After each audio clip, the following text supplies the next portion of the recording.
नमस्कार विद्यार्थी मित्रांनो, मी निशिकांत पवार तुम्हा सगळ्यांचं विजन गव्हर्नमेंट जॉब या एज्युकेशनल प्लॅटफॉर्मवरती अगदी मनापासून स्वागत करतो. आजचा आपला टॉपिक हा राज्यशास्त्र पॉलिटीमधला आहे आणि पॉलिटीमधलं म्हणलं की महत्त्वाचे असे 4-5 टॉपिक समोर दिसतात आणि त्याच्यातलाच एक तो म्हणजे नागरिकत्व, सिटिझनशिप. तर तो टॉपिक आपण आज व्यवस्थितपणे अभ्यासणार आहोत.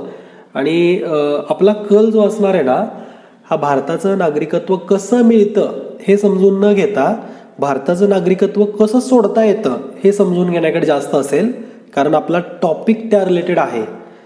नुकतंच आपल्या संसदेमध्ये आपल्या गृह मंत्रालयाकडून काही महत्त्वाचे आकडे प्रकाशित करण्यात आले आणि ते आकडे असं सांगतायत की तब्बल 1,60,000पेक्षा जास्त भारतीयांनी 2021 मध्ये त्यांचं भारतीय नागरिकत्व सोडलेलं आहे किंवा त्याचा त्याग केलेला आहे.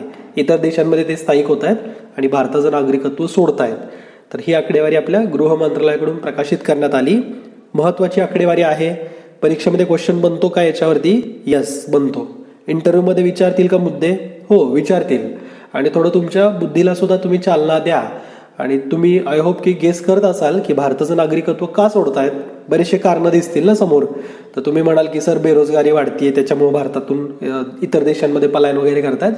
तर ते सिटिझनशिप नाहीत सोडत अशा कारणांसाठी, तरी ते दुसऱ्या देशांमध्ये जातील, कमवतील वगैरे सगळं आहे. पण जो वर्ग जो आहे की भारताचे नागरिकत्व सोडून तो इतर देशांमध्ये जातोय, हा बेरोजगार कॅटेगरीमधला वर्ग नाहीये, तर तो इतर त्रासाने ग्रसलेला आहे. तर ते सगळे आपण त्याचे जे मुद्दे आहेत की भारताचं नागरिकत्व ते का सोडतायत ते पण आपण पुढं बघणार आहे. त्याचबरोबर नागरिकत्व सोडण्याची पद्धत काय आहे, आपल्या घटनेमध्ये काय तरतुदी करून दिल्यात ते आपण जाणून घेऊ. कारण कसं आहे ना, नागरिकत्व हे खूप महत्वाचं एक ऑफिशियल डॉक्युमेंट असतं. राज्य आणि राज्यातला व्यक्ती, ठीक आहे, म्हणजे आपण व्यक्ती सगळे आणि राज्य म्हणजे सरकार म्हणूयात आपण, तर यांच्यातलं एक कनेक्शन करणारा एक दुवा आहे, एक ऑफिशियल डॉक्युमेंट असतं हे नागरिकत्व. म्हणजे ते नागरिकत्व जर आपल्याकडे असेल तर आपण राज्याला आणि राज्य आपल्याला, म्हणजे आपण सरकारला आणि सरकार आपल्याला उत्तरदायी असतं. परकीय नागरिकांशी आपला देश किंवा आपलं सरकार हे त्यांना उत्तरदायी नसतं, आपण त्यांना विचारू शकणार नाही. पण हे नागरिकत्व एक महत्त्वाचं ऑफिशियल डॉक्युमेंट आहे जे राज्य आणि व्यक्ती यांच्यामधलं एक कनेक्शन निर्माण करतं. ठीक आहे, तर हेच ऑफिशियल डॉक्युमेंट जे आहे त्याच्याविषयीची थोडीफार माहिती आपण जाणून घेऊ आणि मुख्य मुद्द्यामध्ये आपण स्टिक राहू. हे आर्टिकल तुमच्या येणाऱ्या मुख्य परीक्षेच्या दृष्टिकोनातून सुद्धा जास्त महत्त्वाचं आहे. म्हणजे आत्ताची नाही, बट नेक्स्ट येणार जी असणार त्याच्यामध्ये तुम्हाला लिहायचं आहे. तर लिहिताना तुम्हाला बरेचसे मुद्दे सुचतील जर तुम्हाला हा विषय समजला असेल तर. ठीक आहे, आणि त्याच्यासाठी तुम्ही थोडं तुमच्या वाचनाचा दर्जा पण थोडासा बदला. आता थोडं लोकसत्ता वगैरेकडून थोडं आता शिफ्ट व्हा, म्हणजे दुसऱ्या एका वेगळ्या कॅटेगरीकडे वळा तुम्ही सुद्धा. आणि हे आर्टिकल सुद्धा आपण इंडियन एक्सप्रेसमधून घेतलेलं आहे. इंडियन एक्सप्रेसमध्ये जे एक्सप्लेन्ड सेक्शन असतो तर तिथून हे आर्टिकल घेतलंय. अतिशय महत्त्वाचं आर्टिकल आहे आणि याच्याबद्दलची तुम्हाला म्हणजे याच्यातून तुम्हाला माहिती अगदी छानपणे समजेल. ठीक आहे, तर डायरेक्टली आपण मुद्द्याकडे येऊयात. तर हा विषय चर्चेमध्ये कुठून आला, तर नुकतंच गृह मंत्रालयाची आकडेवारी प्रकाशित झाली आणि ते असं म्हणतायत की 2021 मध्ये 1,60,000पेक्षा जास्त भारतीय नागरिकांनी त्यांचं नागरिकत्व सोडलंय. 2020 मध्ये हा नंबर 85,266 होता. 2019 मध्ये हाच नंबर 1,40,000च्या घरात होता. ठीक आहे, तर सगळ्यात जास्त मागच्या 2-3 वर्षांमध्ये जर बघितलं तर हायेस्ट नंबर ऑफ लोकांनी भारताच्या नागरिकत्वाचा त्याग केलाय. आता भारताचं नागरिकत्व ते सोडतायत, तर ते कुठं जात आहेत, कुठल्या देशांमध्ये जात आहेत, कोणत्या देशांकडे जास्त कल आहे, तर ती क्रमवारी पण तुम्हाला माहिती असायला पाहिजे. सगळ्यात जास्त कल हा कुठं असणार आहे, तर ऑफकोर्स अमेरिका, US मध्ये. त्याच्यानंतर दुसऱ्या क्रमांकाला ऑस्ट्रेलिया, त्याच्यानंतर तिसऱ्या क्रमांकाला कॅनडा, चौथ्या क्रमांकाला UK. हे नंबर सुद्धा दिलेत. एक्झॅक्ट काही फिगर लक्षात ठेवण्याची गरज नाही, बट तुम्ही जस्ट क्रम लक्षात ठेवा. US मध्ये सगळ्यात जास्त नागरिक जात आहेत. 2021चा हा डेटा आहे. हे नंबर सगळे 2021चे आहेत. US मध्ये सगळ्यात जास्त ऑस्ट्रेलिया, त्यानंतर कॅनडा, UK. इतर काही देश आहेत जसं की Italy, New Zealand, Singapore, Germany, Netherland, Sweden, Spain. तर ह्या देशांमध्ये सुद्धा भारतीय नागरिक हे जाऊन तिथं स्थायिक होत आहेत भारतीय नागरिकत्वाचा त्याग करून. ठीक आहे, आता फक्त भारतातलेच लोक भारताचं नागरिकत्व सोडतायत असं आहे का, तर नाही. 2017 ते 2022 या 5 वर्षांमध्ये एक महत्त्वाचा बदल सुद्धा झाला आहे की जवळपास 5,220 परदेशी नागरिकांनी भारताचं नागरिकत्व स्वीकारले. ठीक आहे, इंटरेस्टिंग पॉईंट आहे, हा पण लक्षात ठेवा. की जवळपास 5,220 लोकांनी, परदेशी लोकांनी भारताचं नागरिकत्व सुद्धा स्वीकारलं, म्हणजे अप्लाय वगैरे करून भारताचं नागरिकत्व त्यांनी मिळवलं. ठीक आहे, तर इथपर्यंतचा विषय तुम्हाला समजला असेल की हा चर्चेमध्ये कुठून आलाय. आता महत्त्वाचं म्हणजे भारताचं नागरिकत्व ते का सोडतायत बरं, तर ह्याचे 2 वेगवेगळे कालखंड आपण समजून घेऊ. पहिल्यांदा की नागरिकत्व सोडतायत, तर हे आधी पण होत होतं की भारतातून इतर देशांमध्ये पलायन करत होते किंवा सोडून जात होते, मायग्रेट होत होते. तर 2 वेगवेगळ्या प्रकारचे कालखंड याच्यासाठी बघावे लागतील. एक कालखंड आहे तो म्हणजे ज्यावेळेस आपल्या देशावरती ब्रिटिशांचं राज होतं, म्हणजे ब्रिटिश सरकार आपल्या देशावरती राज्य करत होती, तर त्यावेळेस सुद्धा आपल्या देशातून बाहेर जात होते लोक, नागरिकत्व त्यांचं लुप्त व्हायचं, म्हणजे ते सोडून जायचे. याला रिझन होते, जसं की एक म्हणजे त्यांना इंग्रजच जबरदस्ती जहाजांमध्ये बसवून दुसऱ्या देशांमध्ये गुलाम म्हणून घेऊन जायचे. स्लेव्हरीची पद्धत होती, राईट. म्हणजे तिथं जबरदस्तीने तुम्हाला मजुरी करायला नेलंय किंवा जबरदस्तीने सैन्यामध्ये सुद्धा भरती करतायत, तर हे सगळं जबरदस्तीने व्हायचं. खास करून गुलामीसाठी म्हणून, स्लेव्हरीसाठी म्हणून भारतातून, आफ्रिकेमधून लोक हे युरोपमध्ये इंग्रज घेऊन जायचे. म्हणजे हे सगळं आपण स्वातंत्र्यापूर्वीचं बघतोय. ह्याच्यामध्ये त्यावेळेस मॉरिशस, फिजी, त्यानंतर दक्षिण आफ्रिका, त्रिनिदाद, सुरिनाम, तर या देशांमध्ये स्वातंत्र्यापूर्वी भारतीयांना घेऊन गेलं जायचं. म्हणजे भारतीय ज्यावेळेस इथलचं त्यांचं नागरिकत्व कसं संपत होतं, ऍक्च्युअली त्यावेळेस तर नागरिकत्व वगैरे असं काही नव्हतं, बट भारतातून लोकांचं पलायन कसं होत होतं, तर या कारणामुळं, ठीक आहे, त्यांना गुलामीसाठी वगैरे घेऊन जायचे. आता काय झालं माहिती का, आपल्या स्वातंत्र्यानंतर काय झालं, तर भारतामध्ये तर बऱ्यापैकी त्यावेळेस पासून आतापर्यंत जे आधीचा बदल होता त्याच्या म्हणजे त्या तुलनेत तर खूप चांगल्या सुविधा आहेत, पण भारतापेक्षा जास्त चांगल्या ऑपॉर्च्युनिटीज शोधण्यासाठी म्हणून लोक जात आहेत. त्यावेळेस काय होत होतं की गुलाम म्हणून जबरदस्तीने घेऊन जात होते, पण आता म्हणजे स्वतंत्र भारतामध्ये लोक हे दुसऱ्या देशामध्ये चांगल्या ऑपॉर्च्युनिटीज भेटतायत का, तर त्या शोधाने त्या देशांमध्ये जात आहेत, भारत देश सोडतायत. ठीक आहे, तर हे एक रिझन झालं, प्रोग्रेसिव्ह रिझन आहे हे एक. ठीक आहे, आता दुसरं रिझन पण इंटरेस्टिंग आहे की जे सध्या ग्लोबल वॉर्मिंग किंवा हवामान बदलांमुळे जे काही संकट निर्माण होत आहेत, समुद्राची पातळी वाढतीये, अनिश्चित असं सगळं वातावरण आहे, टेम्परेचर वाढतंय, तर ह्या सगळ्या कारणांमुळे सुद्धा म्हणजे ओव्हरऑल जर आपण म्हटलं तर ग्लोबल वॉर्मिंग हे एक रिझन आहे की लोक जास्त सुरक्षित ठिकाण शोधतायत स्वतःसाठी. ठीक आहे, आता तुम्ही असं पर्टिक्युलर म्हणू शकत नाही की भारतामधलेच लोक असं करतायत, असं नाही, इतर देशांमधले सुद्धा लोक असं करतायत की जर त्या देशामध्ये समस्या वाटत असतील पर्यावरण संदर्भाच्या, ग्लोबल वॉर्मिंगच्या, प्रदूषणाच्या, तर ह्या कारणांपासून ते त्यांचा उत्तर शोधतायत. मग ते इतर देशांमध्ये स्थायिक होणं असेल किंवा असं काही. ठीक आहे, तर ग्लोबल वॉर्मिंग हे सुद्धा एक रिझन आहे. त्याचबरोबर जे काही प्रदूषणामध्ये वाढ होतीये, चांगल्या क्वालिटीचं पाणी नाहीये, समजा पाण्याच्या समस्या निर्माण होत आहेत, चांगल्या क्वालिटीची हवा नाहीये, तर ह्या सगळ्या कारणांमुळं देश सोडण्याचं प्रमाण वाढलेलं आहे. त्याच्यानंतर तिसरं एक महत्त्वाचं रिझन आहे, ग्लोबल वेल्थ मायग्रेशन रिपोर्ट 2020चा एक प्रकाशित करण्यात आला होता, आणि त्याच्यानुसार, त्या रिपोर्टनुसार भारतामधला जो श्रीमंत वर्ग आहे, जे मिलेनियर्स आहेत, तर ते भारत देश सोडतायत. तर त्या रिपोर्टमध्ये असं सांगितलं होतं की जवळपास 2% जे भारतातले मिलेनियर आहेत, तर त्यांनी भारताचं नागरिकत्व 2020 ऑलरेडी सोडलेलं आहे. तर त्यांची संख्या साधारण 7,000 एवढी आहे. तर 7,000 भारताचे श्रीमंत लोक ऑलरेडी भारताचं नागरिकत्व त्यांनी 2020 साली सोडलेलं आहे. ठीक आहे, तर श्रीमंत लोक हे जास्त स्कोप शोधण्याच्या नादात किंवा जास्त ऑपॉर्च्युनिटीज शोधण्यासाठी इतर देशांमध्ये जात आहेत, आणि जसं भारतामध्ये सुद्धा त्यांना असुरक्षित वातावरण वाटतं, वाढते अपराध आहेत, गुन्हेगारी वाढती, तर ह्या कारणांमुळं ते भारत देश सोडतायत, असं एक रिझन आहे. ठीक आहे, त्यानंतर चौथं रिझन ते म्हणजे भारताचा पासपोर्ट जो आहे, तर तो इतर देशांच्या तुलनेमध्ये खूप वीक आहे, कमकुवत आहे. तर जो तुम्ही एक इंडेक्स सुद्धा प्रकाशित होतो, हेनलेज पासपोर्ट इंडेक्स, तर दरवर्षी प्रकाशित होतो, रिसेंटली पण झालेला आहे. तर भारताचं रँक कितवं आहे हे तुम्ही कमेंट करून कळवा. पहिल्या स्थानावरती अनडाऊटेडली जपान हा देश आहे, तर भारत कितव्या स्थानावरती हे तुम्ही कमेंट करून कळवा. ठीक आहे, तर पासपोर्ट क्रमवारीत आपलं स्थान कमी असल्यामुळं काय होतं की विजा ऑन अरायव्हल हे फक्त भारत 60च देशांना उपलब्ध करून देतो, किंवा 60च असे देश आहेत की जे भारताच्या लोकांना विजा ऑन अरायव्हल देतात.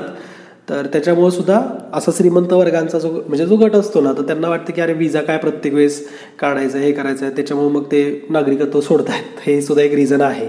ठीक आहे. त्यानंतर 5वं महत्त्वाचं रिझन आहे आणि ते म्हणजे गोल्डन व्हिसा योजना. गोल्डन व्हिसा कार्यक्रम किंवा प्रोग्राम हा बऱ्याचशा देशांनी सुरू केलेला. साधारण जगामध्ये 9 असे देश आहेत की जे गोल्डन व्हिसा कार्यक्रम राबवतात.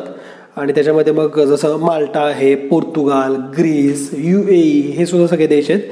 तर ते काय करतात, गोल्डन व्हिसा म्हणजे काय की इतर देशांमधल्या नागरिकांना ते त्या देशामध्ये, स्वतःच्या देशामध्ये इन्व्हेस्टमेंट करण्यासाठी प्रवृत्त करतात आणि ते त्याच्या बदल्यामध्ये तुम्हाला त्यांची सिटिझनशिप देतात. जसं की फॉर एक्झाम्पल जर ग्रीस हा जर देश तुम्ही बघितला तर तिथं ना तुम्हाला साधारण 2,50,000 युरोजची तुम्ही काहीतरी तिथं प्रॉपर्टी विकत घ्या.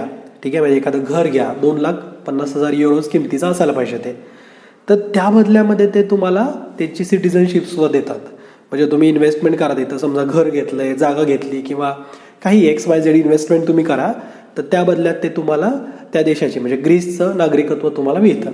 आणि लोक ग्रीसचं नागरिकत्व घेऊन टाकतात. म्हणजे असं जनरली आता सुरू आहे की ह्या गोल्डन व्हिसा कार्यक्रमाअंतर्गत साधारण असं पोर्तुगाल किंवा ग्रीस ह्या देशांचं नागरिकत्व लोक घेतात. आणि याचा फायदा काय होतो की जर ग्रीसचं जर नागरिकत्व असेल किंवा लिस्बॉनचं असेल, पोर्तुगीजचं असेल, त्याचा फायदा काय होतो की इतर जे बाकीचे 26 देश आहेत ना युरोपामधले, तर ते म्हणजे ते युरो झोन फ्री किंवा असे कंट्रीज आहेत, तर त्यांचं सुद्धा तुम्हाला ऑटोमॅटिकली तिथला ॲक्सेस मिळून जातो. ठीक आहे. तर या कारणामुळं जनरली लोकांचा असं जास्त कल आहे की ग्रीसचं नागरिकत्व घ्यायचं आहे. 2,50,000 युरोजचं ते घर वगैरे घेतात आणि त्याच्यामुळे त्यांना नागरिकत्व मिळतं आणि इतर देशांमध्ये ॲक्सेस सुद्धा मिळतो. ठीक आहे. तर हे एक महत्त्वाचं रिझन गोल्डन व्हिसा. तुम्हाला माहिती असेल ना की UAEने रिसेंटली सुरू केलं होतं बघा. आणि त्याच्या अंतर्गत संजय दत्त हा पहिला बॉलिवूड ॲक्टर होता की ज्याला त्यांनी गोल्डन व्हिसा दिला होता. ठीक आहे. गोल्डन व्हिसा UAEने कसा दिला होता, काय असते त्याची प्रोसेस, तर ते असं नामवंत लोकांना देतात. ते तुम्ही अप्लाय सुद्धा करू शकता गोल्डन व्हिसासाठी, त्यांची वेबसाईट वगैरे आहे, अप्लाय करू शकता. पण स्वतःहून UAEने संजय दत्तला दिलता आणि तो गोल्डन व्हिसा जर त्या व्यक्तीकडे असेल तर पुढच्या 10 वर्षांसाठी त्याला व्हिसा वगैरे मागितला जात नाही. तो डायरेक्टली प्लेनमध्ये बसतो, UAEचं तिकीट काढेल, अबुधाबीचं काढेल आणि डायरेक्टली म्हणजे तिथं व्हिसा लागणार नाही. 10 वर्षांसाठी तो गोल्डन व्हिसा व्हॅलिड असतो. ठीक आहे. आणि तिथं प्रॉपर्टी वगैरे परचेस करता येते. ते स्वतःचं नागरिक असल्यासारखंच त्या व्यक्तीला ट्रीट करतात. तर ते अशा गोल्डन व्हिसा रिलेटेड ज्या प्रोग्राम आहेत ना, तर त्याच्यामुळे भारताचं नागरिकत्व सोडण्याकडं लोकांचं कल वाढला आहे. ठीक आहे. त्यानंतर आता तर हे तर झालं भारताचं नागरिकत्व का सोडतायत त्याच्या पाठीमागची कारणं. याच्यामध्ये आणखीन एक रिझन आहे की भारतामध्ये ना दुहेरी नागरिकत्व पद्धत नाही आहे. म्हणजे तुम्ही म्हणाल की सर त्या नागरिकांना भारताचं सुद्धा नागरिकत्व हवं असेल, पण भारतामध्ये दुहेरी नागरिकत्व नाही आहे, त्याच्यामुळे सुद्धा त्यांचं नागरिकत्वाचा लोप होतो. म्हणजे ज्यावेळेस ते कॅनडा वगैरे कुठल्याही देशाचे नागरिकत्व स्वीकारतात तर ऑटोमॅटिकली भारताचं नागरिकत्व हे कॅन्सल होतं. हे आपल्या संविधानामधली तरतूदच आहे. ठीक आहे. आपण पुढे तरतुदी बघणार आहे. तर नागरिकत्व अधिनियम 1955 जो कायदा आपला, तर त्याच्यामधली ही तरतूद आहे की ऑटोमॅटिक आपल्या नागरिकत्वाचा लोप कसा होईल, तर तुम्ही जर दुसऱ्या देशाच्या नागरिकत्वाचा स्वीकार केला की भारताचं नागरिकत्वाचा लोप होतो किंवा त्याग होतो. ठीक आहे. दुहेरी नागरी व्यवस्था आपल्या देशामध्ये नसल्यामुळं. ठीक आहे. आता हे भारतातून इतर देशांमध्ये लोक जातात, म्हणजे दुहेरी नागरिकत्व नाही आहे हे सुद्धा एक कारण असल्यामुळं सुद्धा ते भारत देश सोडतायत, नागरिकत्व सोडतात. तर याच्यावरती काय उपाय आहे का, याच्या नेमका काय लोकांना म्हणजे जे NRI असतात त्यांना काय समस्यांना सामोरं जावं लागतं, काय समस्या आहेत त्यांच्या, तर ते सोडवण्यासाठी एक समिती सुद्धा गठीत केली होती. अभ्यास गट होता तो म्हणजे LM सांघवी समिती 2000 साली ही गठीत केली होती. आणि त्यांना प्रवासी भारतीयांच्या कोणत्या समस्या आहेत तर याचा अभ्यास करायचा होता. तर त्याच्यावरून त्यांनी मग शेवटी ओव्हरसीज सिटिझनशिप ऑफ इंडिया म्हणजे OCI इंट्रोड्यूस केलं बघा. OCIची सुरुवात ही या LM सांघवी समितीच्या शिफारशीनुसार झालेली आहे. लक्षात ठेवा, एक्झाममध्ये विचारलं जाऊ शकतं. तर overseas citizenship of India OCI हे LM सांघवी समितीच्या शिफारशीमधून सुरू करण्यात आलेलं आहे. आता OCI मध्ये आणि भारताच्या सिटिझनशिपमध्ये काय फरक असतो का, तर हो थोडासा फरक आहे. ऑलमोस्ट ह्याला ना अनऑफिशियली दुहेरी नागरिकत्व पद्धतच म्हटली जाते. ठीक आहे. बोलीभाषेमध्ये डायरेक्टली लोक याला दुहेरी नागरिकत्व हे ड्युएल सिटिझनशिपच म्हणतात, पण आपल्या घटनेमध्ये तसा ऑफिशियल उल्लेख करता येत नाही. ठीक आहे. तर फरक काय ठेवलाय माहिती का, भारताचा नागरिक आणि ज्याच्याकडं हे OCI कार्ड आहे, ओव्हरसीज सिटिझनशिप ऑफ इंडिया ज्याच्याकडे आहे, आणि भारतीय नागरिक, याच्यामध्ये फरक एकच आहे की त्याला मतदान करता येत नाही. बाकी सगळे त्याच्याकडं हक्क वगैरे सगळे आहे, जे प्रॉपर्टी परचेस करणार भारतामध्ये सगळं करता येतं. जसं इतर भारतीयांना जे अधिकार दिलेले आहेत तेवढे सगळे अधिकार ह्या OCI धारक म्हणजे OCI कार्ड धारकांना असतात. फक्त यांना इलेक्शनमध्ये वोटिंग करता येत नाही, तेवढाच फक्त डिफरन्स ठेवलाय. आणि तो जरी काढून घेतला तर काय होईल, मग आर्टिकल 9चं उल्लंघन होईल की दुहेरी नागरिकत्व मिळते म्हणून. ठीक आहे, तर नागरिकत्वाचा मग हाच फरक ठेवलाय की त्याला OCI कार्ड धारकाला वोटिंग करता येणार नाही. ठीक आहे, तर हे तुम्ही मुद्दे लक्षात ठेवा, हे तुम्हाला लिहायसाठी कामी पडतील. या आर्टिकलमध्ये याचा उल्लेख नाही आहे, बट तुम्हाला माहिती असावं म्हणून मी या सगळ्या गोष्टी सांगतोय. ठीक आहे, आता भारताचं नागरिकत्व सोडण्याची पद्धत काय आहे, आपल्या घटनेमध्ये काय तरतूद आहे याची, तर ती आपण समजून घेऊ, जो सगळ्यात इंटरेस्टिंग आणि सगळ्यात महत्त्वाचा भाग आहे. तर आपल्या राज्यघटनेच्या भाग 2 मध्ये कलम 5 ते कलम 11 ही सगळे आपल्या नागरिकत्वासंदर्भातची कलम आहेत, बरोबर. आता याच्यामधलं कलम 11 आपण जाणून घेणार आहे. का? कारण कलम 11 मध्ये भारतीय संसदेला राज्यघटनेने असे अधिकार दिलेत की तुम्ही भारतीय नागरिकत्वासंदर्भातचे कायदे करू शकता. ठीक आहे, कलम 11 जे आपल्या घटनेमधला आहे, कारण नागरिकत्व हा त्यावेळेसचा जरा कॉम्प्लेक्स विषय होता. भारत पाकिस्तान फाळणी, म्हणजे इकडून तिकडे लोक जाणार, हे सगळं होणार होतं ना, तर कॉम्प्लेक्स विषय होता. तर त्याच्यामुळं हा विषय असा आपल्या राज्यघटनेमध्ये खास संसदेला अधिकार देऊन टाकले घटनेने की संसद हा राज्यघटनेमध्ये नागरिकत्व संदर्भाच्या बदल किंवा तरतुदी करू शकते. ठीक आहे, आणि त्याचाच म्हणजे कलम 11चाच वापर केला. कलम 11 मध्येच तरतूद दिलेली आहे ना की तुम्ही नागरिकत्व संदर्भाचा कायदा हा संसदेमध्ये बनवू शकता. तर याचाच वापर करून नागरिकत्व अधिनियम 1955 हे तयार करण्यात आलं किंवा हा कायदा बनवला 1955चा नागरिकत्व अधिनियम 1955. ठीक आहे, तर 3 वेगवेगळे मुख्य कारणं आहेत, मुख्य पद्धती आहेत की ज्याच्यामुळे भारताचं नागरिकत्व काढून घेता येतं किंवा त्याचा त्याग करता येतो. ठीक आहे, म्हणजे भारतीय नागरिकत्व कसं सोडायचं, तर त्याचे 3 वेगवेगळे पद्धती आहेत. पहिली पद्धत म्हणजे स्वइच्छेने. तर स्वइच्छा म्हणजे वाटलं की मला त्याग करायचा नागरिकत्वाचा, यस, तुम्ही त्याग करू शकता. तुमचं वय 18 पेक्षा जास्त असावं, तुम्हाला पाहिजे तसं स्वइच्छेने भारताच्या नागरिकत्वाचा त्याग करू शकता. जर तुम्हाला एखादं मूलबाळ आहे तर तुम्ही नागरिकत्वाचा त्याग केला की त्या मुलीचा सुद्धा ऑटोमॅटिकली नागरिकत्वाचा त्याग होतो. ठीक आहे, म्हणजे तुम्हाला वाटेल की सर मग त्यांची इच्छा असली परत भारताचं नागरिकत्व स्वीकारायचं आहे, ते काय करणार, तर यस, त्याचे अप्लाय करण्याची प्रोसेस आहे. ते पुढे जाऊन त्यांना वाटलं की भारताचं नागरिकत्व स्वीकारायचं आहे, ते अप्लाय करून स्वीकारू शकतात. ठीक आहे, तर हा एक महत्त्वाचा मुद्दा की स्वइच्छेने त्याग करता येतो. त्याच्यानंतर दुसरी पद्धत ती म्हणजे ऑटोमॅटिक समाप्त होणं नागरिकत्व. ऑटोमॅटिक म्हणजे स्वयंचलित. तर ते कसं होतं, तर आर्टिकल 9 मध्ये जे दिलंय की दुहेरी नागरिकत्व भारतामध्ये नाहीये, तर त्याचा जर आपण दुसऱ्या देशाचं नागरिकत्व स्वीकारलं की भारताच्या नागरिकत्वाचा ऑटोमॅटिकली त्याग होतो. ठीक आहे, तिसरी पद्धत नागरिकत्व सोडण्याची महत्वाची आहे. त्याच्यामधल्या अटींवरती आपल्याला क्वेश्चन येईल. तर सरकारकडून नागरिकत्व काढून घेतलं जातं. ठीक आहे, एखादं सरकार वाटेल त्या व्यक्तीचं नागरिकत्व हिरावून घेऊ शकते, पण त्याच्यासाठी कंडिशन्स काय काय आहेत. तर पहिलं म्हणजे भारतीय संविधानाचा जर एखादा व्यक्ती अनादर करतोय तर त्याचं नागरिकत्व काढून घेता येतं. ठीक आहे, तर हे सरकारकडे अधिकार आहे. दुसरं म्हणजे जर नागरिकत्व मिळवतानाच त्यांनी फसवणूक केली आहे आणि ते नंतर उघडकीस आलं की यांनी फेक डॉक्युमेंट वगैरे जमा केले ते भारताचं नागरिकत्व मिळवण्यासाठी, तर अशा व्यक्तीचं सुद्धा नागरिकत्व काढून घेता येतं. ठीक आहे, सरकारला. त्याच्यानंतर जर भारतामध्ये युद्ध सुरू आहे आणि ज्या देशासोबत युद्ध आपलं सुरू आहे, शत्रू राष्ट्रासोबत युद्ध सुरू आहे, त्या शत्रू राष्ट्रासोबत जर एखाद्या व्यक्तीने व्यापार केला किंवा संचार केला, त्याच्यामध्ये कम्युनिकेशन केलं, तरी सुद्धा त्या व्यक्तीचं नागरिकत्व भारत सरकार काढून घेऊ शकतं. ठीक आहे, आणखीन एक महत्वाचं कारण आहे ते म्हणजे जर एखाद्या व्यक्तीला भारताचं नागरिकत्व रिसेंटली मिळालंय, ठीक आहे, म्हणजे असं त्यांनी अप्लाय केलं असेल आणि सगळ्या कंडिशन फुलफिल करून भारत सरकारने त्याला नागरिकत्व दिलं, तर नागरिकत्व मिळाल्यानंतर पुढच्या 5 वर्षांच्या आतच जर त्याला कमीत कमी 2 वर्षाची जर शिक्षा झाली असेल आपल्या कोर्टकडून, तरी सुद्धा त्या व्यक्तीचं नागरिकत्व भारत काढून घेऊ शकतो किंवा आपलं सरकार काढून घेऊ शकतं. ठीक आहे, म्हणजे एखाद्या गुन्हेगाराला नागरिकत्व का देतील ना भारताचं, जस्ट तुला 5 वर्ष पण नाहीत अजून झाले भारताचा रहिवासी बनून आणि तू इथं गुन्हा पण केला आणि तुला 2 वर्ष शिक्षा पण होतीये, तर अशा व्यक्तीला भारताचं नागरिकत्व आम्ही का देऊ. तर ऑब्व्हियस आहे की त्या रिझनमुळे सुद्धा भारत सरकार त्या व्यक्तीचं नागरिकत्व हिरावून घेऊ शकते. आणि आणखीन एक महत्त्वाचं ते म्हणजे जर एखादा भारताचा व्यक्ती 7 वर्षांपेक्षा जास्त सलग भारताबाहेर राहत असेल तर अशा व्यक्तीचं सुद्धा नागरिकत्व सरकार काढून घेऊ शकते. ठीक आहे.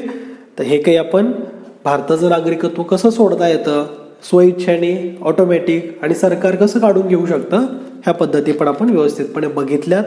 आय होप लेक्चर इन्फॉर्मेटिव्ह तुम्हाला वाटलं असेल. लेक्चर आवडलं असेल तर तसं कमेंट करून सुद्धा कळवा. आणि पुढं तुम्हाला जर कुठला टॉपिक हवा असेल त्याच्याबद्दल कमेंट करा. तर तुम्हाला एक जो प्रश्न विचारला आहे हेनले पासपोर्ट इंडेक्समध्ये भारताची या वर्षीची क्रमवारी काय आहे हे तुम्ही कमेंट करून कळवा. जय हिंद, जय महाराष्ट्र. धन्यवाद.